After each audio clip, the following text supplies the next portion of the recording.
예, 안녕하십니까. 한국해양수산기업원은 해양수산 합정권 연구소의 전용무입니다. 제가 오늘 발표할 내용은 탈탄소 수소경제 시대, 지역경제 살리기와 해양수산업으로 이제 주제를 잡았는데요.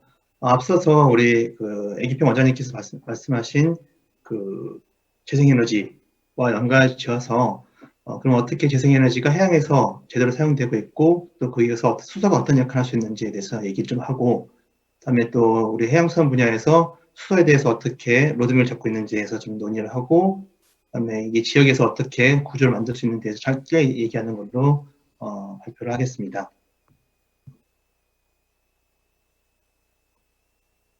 먼저 에너지 전환의 필요성입니다. 앞에서 말씀 잘 하셨으니까 짧게 가겠습니다. 다들 아시겠지만 이제 유엔이 2015년에 SDGs라는 지속가능 목표를 설정을 했고요. 그중에 SDG 13번이 기후변화입니다. 그래서 잘 아시겠지만 빠르게 기후가 변하고 있죠. 여기 그림 보시면 저희가 이제 1981년부터 2020년까지의 기후변화와 2019년의 기후변화를 봤을 때 아주 급하게 올라가고 있는 거 보고 있고, 세계 이상 기후 발생량도 많이 발생을 하고 있습니다. 기후학자분들 말씀하시기로는 당연히 기후는 변화한다. 지구상에서 한 번도 모두가 다 지구상 전체가 다 얼음인 적도 있었고 얼음이 하나도 없은 적도 있었다. 그래서 기후변화는 자연스러운 일이다. 다만 문제가 뭐냐면 속도가 문제다. 그러니까 기후변화가 변화 속도가 너무 빠르다. 대처할 수도 없고 지속 가능성에 큰 영향을 미친다라고 말씀하고 계시고요.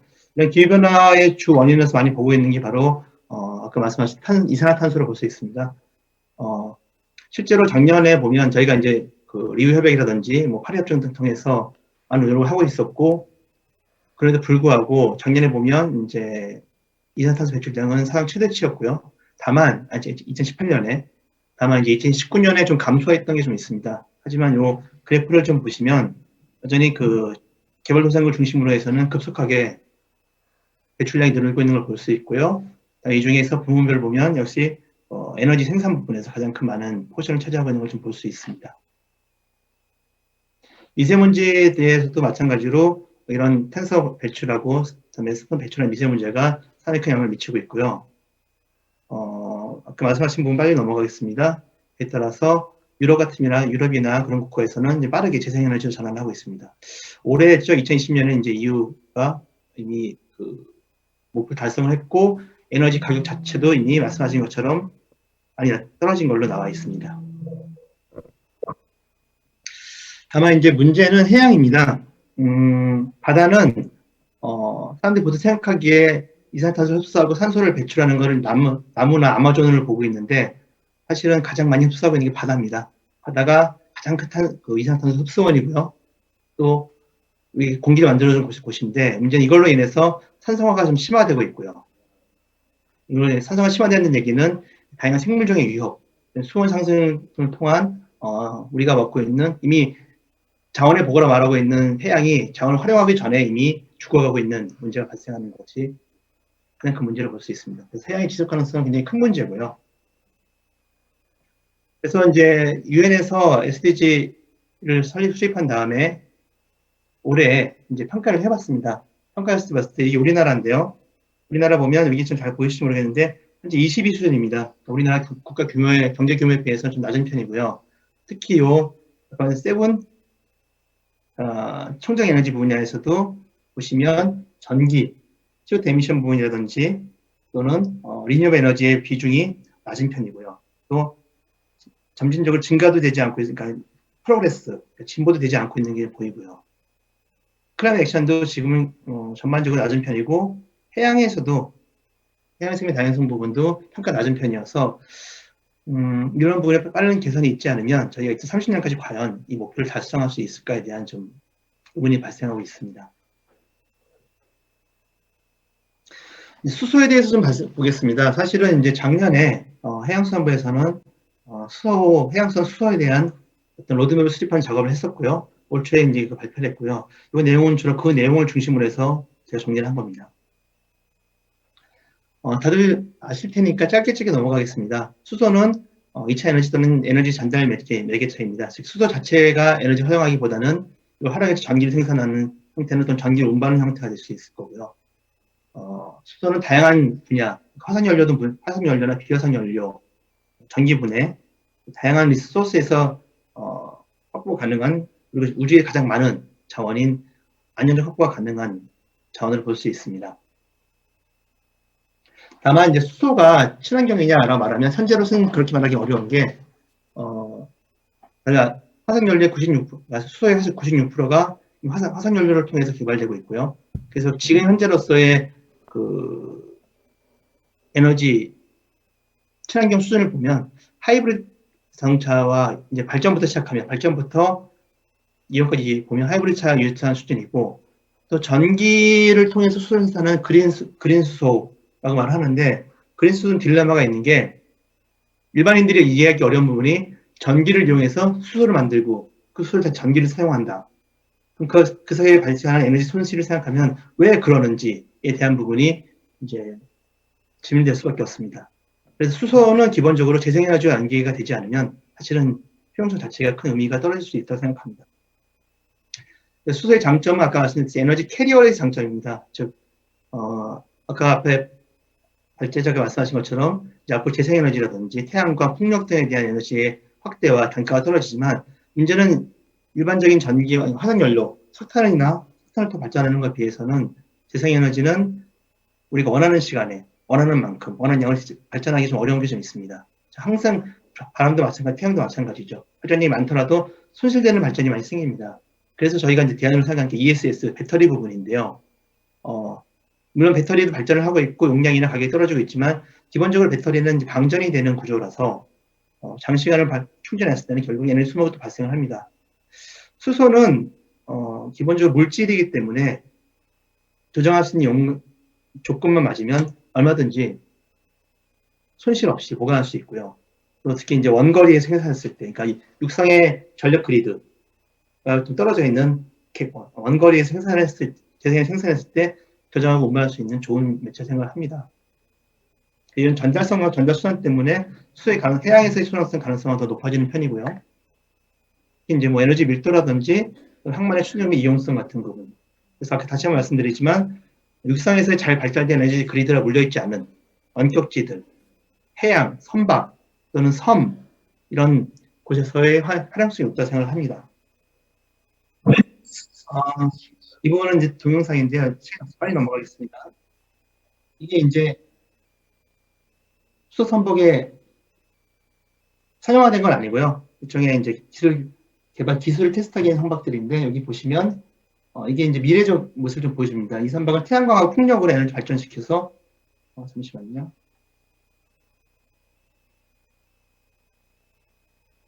이 부분만 풍력이나 태양광으로 전기를 발전시켜서 이 전기를 통해서 다시 수소 생산하고 수소를 저장합니다. 이걸 수소로 배가 달리면 되죠. 물론 지금 현재는 이게 상용화되지 못한 배지만 이게 하나의 어떤 사례를 보여줄 수 있다고 생각합니다. 유럽 같은 경우는 뭐 아시겠지만 이미 그 수소로 재생을 전환하고 있고, 수소도 굉장히 많은 포진을 연구하고 있어서 전체 수요 2050년까지 보시면 전체 수요의 약 24%를 수소를 전력 공급을 목표로 하고 있습니다. 전환 부분이고요. 다른 수소 에너지 활용을 위한 과제를 좀 보시면 일단 전력 비용 문제 해결. 이건 아까 말씀드렸듯이 재생에너지 가격이 단가가 떨어지기 시작했고 기술이 발달되면 해결될 수 있는 문제 생각하고요. 마찬가지로 기술적 발전, 추전 효율성이라든지 운송 및 보관의 편의성, 특히 수소 액화수를 조정하기 위한 단열 기술들이라든지 운반 기술들, 벙커링 기술들, 이런 부분에 대한 보완이 많이 필요합니다. 자, 그러면 본격적으로 해양수산 부분의 수소 경제에 대해서 말씀을 좀 드리겠습니다. 아까 말씀드렸던 수소의 특성이라든지 또 재생에너지 부분에 봤을 때 첫 번째로 생각할 수 있는 게 수소 항만입니다. 즉 국내 수소 경제의 심장으로 볼 수 있고요. 즉 수소를 인수하거나 생산, 저장, 보급, 관련사 R&D 기술이 하는 역할을 수행합니다. 저희가 이제 우리나라가 수소 목표를 로드맵을 좀 보시면 2030년부터 본격적으로 수소를 수입해 오게 돼 있고, 네, 아까 말씀드렸듯이 현재로서는 우리나라는 수소를 수입해 오거나 아니면 LNG를 수입해 와서 LNG를 개질하거나 그런 방식으로밖에 저희가 현재 수소를 생산할 수 있는 대량의 수소를 확보할 수 있는 방법은 없어서 항만은 이런 수소의 수입이나 LNG 수입을 해서 LNG 개진하는 방식이 공간이 될 수 있다고 생각합니다. 저장해 놓고요. 특히 수소에 대한 일반 국민들의 좀 불안감이 있습니다. 폭발 사건들 재작년에 폭발 사건도 있었고 해서 좀 항만처럼 좀 원격지, 그러니까 일반 민가하고 떨어져 있는 지역에서의 수소를 활용하는 것이 수소 기지를 만드는 것이 그럴 수 있다고 생각하고요. 또 지금 이제 키오스트 등에서 활발하게 연구를 개발하고 실용화 준비 중인 해양 고세균을 이용한 바이오 수소라든지 육상 폐기물을 활용해서 이런 부분들을 더 테스트해보고 리사이클 항만까지 구축해볼 때 생각을 합니다. 그럴 경우에 항만에서 만들어지면 또 바로 항만에서 수소 벙커링, 향후에 나올 수소 추진 선박이 되겠죠. 전기 에너지를 통해서 가동하는 것, 부동하는 게 차량은 문제가 없죠. 차량은 이제 공기를 뚫고 가고 마찰력을 좀 바퀴 마찰력을 위해서 진행을 하니까요. 하지만 물을 가르고 가는 배에서 전기로 연근해가 아니라 원양을 다닐 수 있는 배를 만드는 거는 좀 어려움이 많이 있다고 생각합니다. 그래서 우리나라에서도 이제 우리나라 뭐 성급이라든지 다른 기관에서도 지금 연구하고 있는 것, 크리스오 연구하고 있는 게 이제 수소나 혼소 또는 암모니아 등을 통해서 추진하는 선박들, 원양 선박들을 연구를 하고 있고요. 그런 선박이 개발될 수 있는 게 항만이 할 수 있는 게 수소 벙커링이죠. 수소에다 수소를 배에다 수소를 공급해주는 역할들, 또 인근 항만 또 인근 연안 지역에 전력을 공급하는 역할 등을 수상물에 수행할 수 있다고 생각합니다. 자, 수상물 구축이 되면 인근 무역항이라든지 또는 이제 인근의 지역에서 전기를 통한 구동을 할 수 있게 되고요. 또 항만 장비라든지 항만 시설에서도 마찬가지로 수소를 사용할 수 있다고 생각합니다. 자, 항만과 인근 무역항이 끝나고 나면 이제 바다로 나갈 수 있을 겁니다. 그래서 이제 여기 수도 인근 연안 지역의 정지역과 마련 부분이고요. 또 어촌 지역도 마찬가지고요. 좀 바다로 나가면 우리나라 바다에서 이제 그 섬에 있는 도서 지역에 대해서 현재 도서 지역은 기본적으로 디젤로 에너지를 발전을 하고 있는데요. 또는 이제 에너지 자립성을 만들었지만 효용성이 좀 떨어지는 나왔습니다. 마찬가지로 이제 태양광이나 풍력을 위한 자립성을 개발을 했지만 그 효율이 한 60%, 70% 정도밖에 안 나오는 걸로 알고 있습니다. 그래서 그런 버려지는 전기들을 수소로 활용해서 다시 저장했다 활용할 수 있도록 그래서 수소 에너지 자립성이라든지 보관하는 것 그리고 또 해양 재생 에너지, 해상 풍력단지 아까 말씀하셨던 서해쪽 해상 풍력단지 부분들에서도 에너지 발전했을 때 그것을 보관했다가 대량으로 보관했다가 수소로 섬이나 육지로 운반할 수 있는 그런 구조를 생각해서 도서와 해양 공간에서의 수소들 그리고 해양을 다니는 작은 배들 장기적으로야 아까 말씀드렸던 원양 선박들이 수소로 갈 수 있겠지만 이제 단기적으로는 섬을 다니는 여객선들 한 30분 거리 1시간 움직이는 배들 그리고 수소 어선들 부분부터 수소화를 시작할 수 있다는 있을 것 같습니다. 그리고 도서 공간을 떠나서 이제 해양 공간 자체에서도 만들 수 있게 되고요. 이렇게 생각했을 때 저희가 그린 그림은 이 정도입니다. 즉 보시면 수소 항만을 만들고 연안항, 다음에 이제 해상 공간, 해상에 저장을 하고 수중 작업 장비, 그리고 수소 무인선, 해상 수소 생산 기지. 특히 이제 아까 말씀드렸듯이 재생에너지 연결을 한다면 해상에서 플랜트 기술로 육상이 아니라 해상에서 풍력으로 대량으로 에너지 생산을 하고 바로 거기서 수소로 전기 분해를 해서 수소를 만들고 보관하고 있다 필요 시에 육상으로 대량을 운송하는 그런 생산 기지를 또 생각해 볼 수 있습니다. 저희가 그렸던 그림은 바로 이 탄소질화 해양 공간입니다. 올해 초에 상반기에 해수에서 발표하기도 했는데요. 제가 말씀드린 내용들이 모두 담아져 있습니다. 그래서 수소 항만, 전용 항만 부분들, 무역항에 수소이하는 거, 연안이나 어촌 공간에 수소 활용하는 것들, 섬에서의 풍력과 태양을 이용한 발전 내용들, 그리고 연안 선박들에 대한 수소 전환, 해양산 수산 부분들. 그래서 그림을 그리고 이 그림을 목표로 해서 이제 다양한 부분의 산업 개발이 될 거라고 생각합니다. 예를 들어서 전남이나 또는 신안처럼 이렇게 전남 신안군처럼 이렇게 도서가 발달된 곳에서는 수소 에너지를 통해서 연안을 움직이고 양식이라든지 어선을 통해서 수소에 대한 기술을 적용시킬 수 있을 것이고요. 항만이 발달된 부산이나 부울경 지역에서는 이런 수소 전용 항만 벙커링 또는 수소 배후 뒤에 수소 산업단지 등에 대해서 저희가 고민해 볼 수 있을 생각합니다. 자, 여기까지 수소에 대한 얘기였고요. 이걸 위해서 좀 구조를 좀 말씀을 드리면요. 일단 해양수산업 산업현황을 좀 들여다보면 해양수산업 부분에서는 현재로서는 해운항만업하고 선박 해양 플랜트 건조 수리업이 대부분을 차지하고 있습니다. 문제는 이제 이런 몇 개의 거대 기업을 빼놓고는 대다수의 기업들이 91%가 소기업이죠. 중견기업도 안 되고 소기업이 해양산업의 전체적인 규모고요.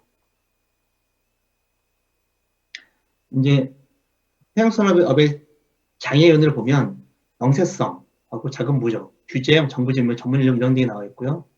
그래서 특히 이제 기술 부족도 해양 자원 산업 개발, 선박 플랜트 등에 비해서 높게 나타나서 기술도 좀 부족하다는 부분이 나오고 있습니다. 그래서 대경쟁력을 필요한 부분은 정부의 정책 지원 부분, 그리고 기술 기반 지원이 그렇게 높게 나타났고요. 이게 지역이니까 전체적으로 다 볼 수는 없고요. 저희가 부산만 잠깐 들여다보면 부산시도 크게 다르지 않습니다.